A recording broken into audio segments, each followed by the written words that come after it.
All right, and we are back here on the GSMC Football Podcast. And for the third part of the show, we're going to now get into talking about Aaron Rodgers and will he return in 2025.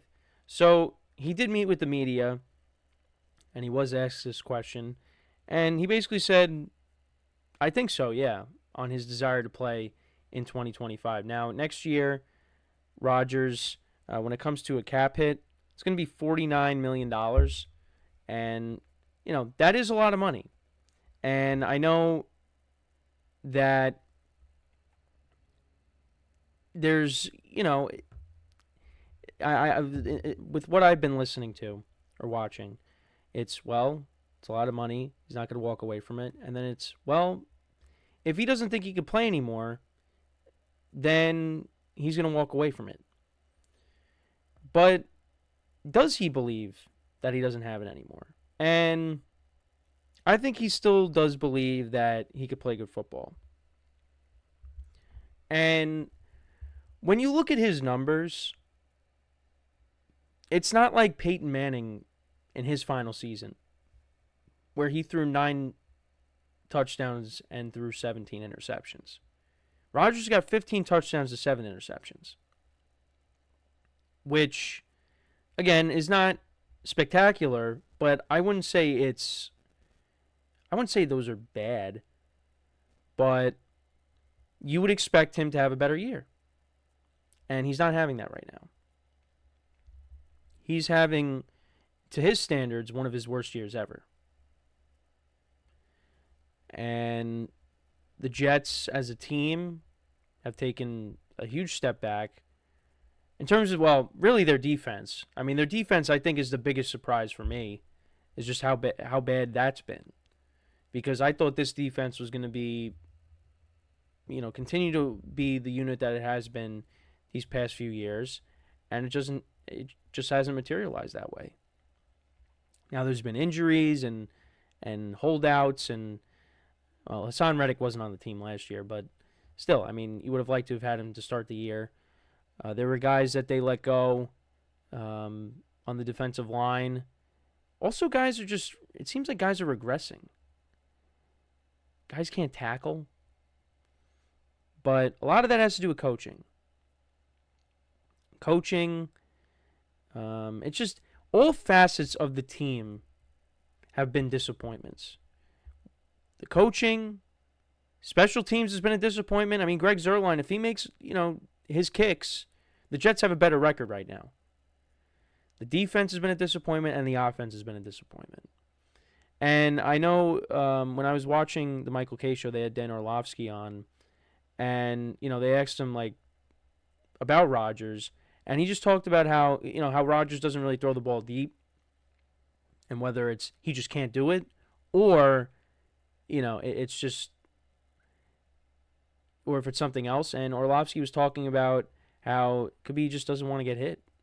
And that's why you see a lot of checkdowns to Breece Hall, a lot of checkdowns to Braylon Allen, a lot of quick throws, because the offensive line has not been great this year. Now, does that mean that Rodgers, hasn't made any bad throws? Yes. I mean, there are throws that he has made where, there's miscommunication with the receiver. He's throwing it at the receiver's feet, whatever the case may be. So it's not like Rodgers is, completely dismissed from this. He isn't playing great, but at the same time, he doesn't want to get hit. And Orlovsky brought up Tom Brady, his final season. Tom Brady was not great his last year. And the main reason for that is the offensive line was not good. So it was a lot of checkdowns to Leonard Fournette.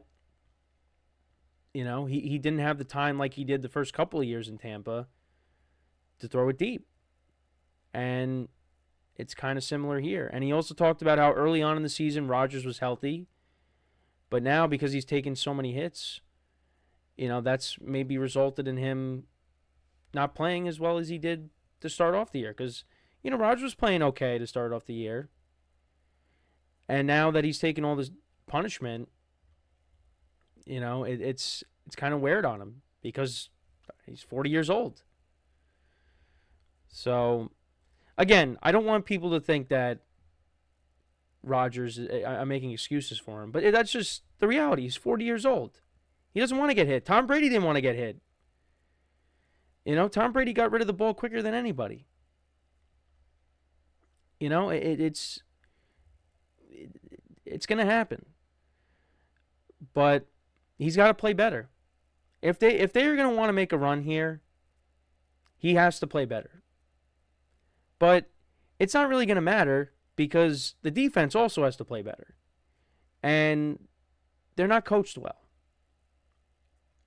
So, but when it comes to playing in 2025, should he come back? Now, I don't want to see him go out like this, and I'm going to sound like I did last year, except it was different because he was injured last year. Now he's playing, but he's not playing well. It's just, he probably does come back, and one thing that's brought up is, well, if you're the Jets then and you got a high draft pick, then you take a quarterback and you have them sit behind Rodgers for a year, and then they take over the following season, which I don't think is a bad idea. But you got to get the right head coach in here. And that's something that the Jets have failed to do for years now. Similar to the team that we will talk about in the next segment. Since Rex Ryan brought them to 2 AFC Championship games, you had Todd Bowles. First year he was good, but they missed the playoffs. Then you bring in Adam Gase, which should have never happened. And then you bring in Robert Saleh.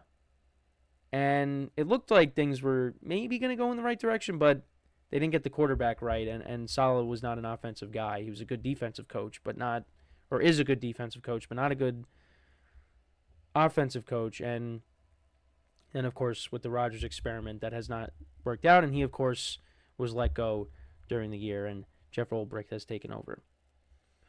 But yeah, I mean, you got to get the right head coach in here, and it's got to be someone that has a proven track record. I mean, there are candidates out there that they could go and get, but I don't know.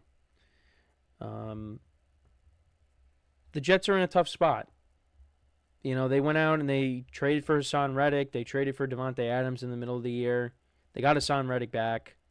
You got a lot of talent on this team. It's just, it hasn't worked out. And, I think for Rodgers, he would have to end up in the right situation. I mean, if he comes back next year to the Jets, so be it. But, again, I bring up Tom Brady and Peyton Manning and Matthew Stafford. They all switched teams, but they went to teams that had solid defenses in place, which we thought the Jets were going to have, but it's not.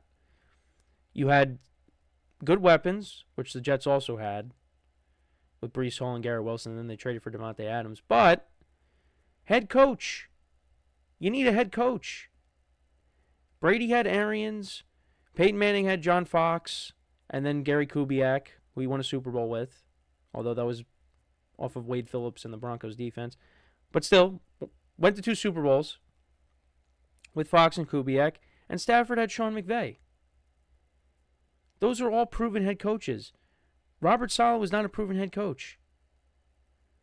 So it's just, again, Rodgers, it's not played good, but still, coaching does matter. And the Jets did not have that when Rodgers got here. Now, I think if Rodgers went to, the Steelers, probably would have got better results because of the head coach that they have there in Mike Tomlin. Now, the Steelers' offensive line has its problems, but you got Mike Tomlin there. So, that could have been a spot he could have landed at, but he decided to go to the Jets, and I think the Jets did the right thing by getting him. It's just, it did not work out. It was supposed to be better than this, and it's not. But we'll see. I mean, there's still time. I mean, maybe they turn it around somehow and they go on a run. Because, again, if you remember, 2022, the Packers were 4-8, 4-7, 4-8, whatever it was. And they went on a run. Now, they missed the playoffs, but they got back to 500, and they did lose the final week of the season. But again, Matt LaFleur is also a good coach. So you have to also credit him for that too. And look at how the Packers are without Aaron Rodgers. And Jordan Love. Jordan Love has, had his issues this year with the turnovers, but he's the guy. He is the guy. And, how he played last year, in the beginning he wasn't great. Well, it was good. Then in the middle of the part of the season, people had their doubts, and then the Packers went on that run. You credit Jordan Love, but you also got to credit Matt LaFleur too. Matt LaFleur is a good coach.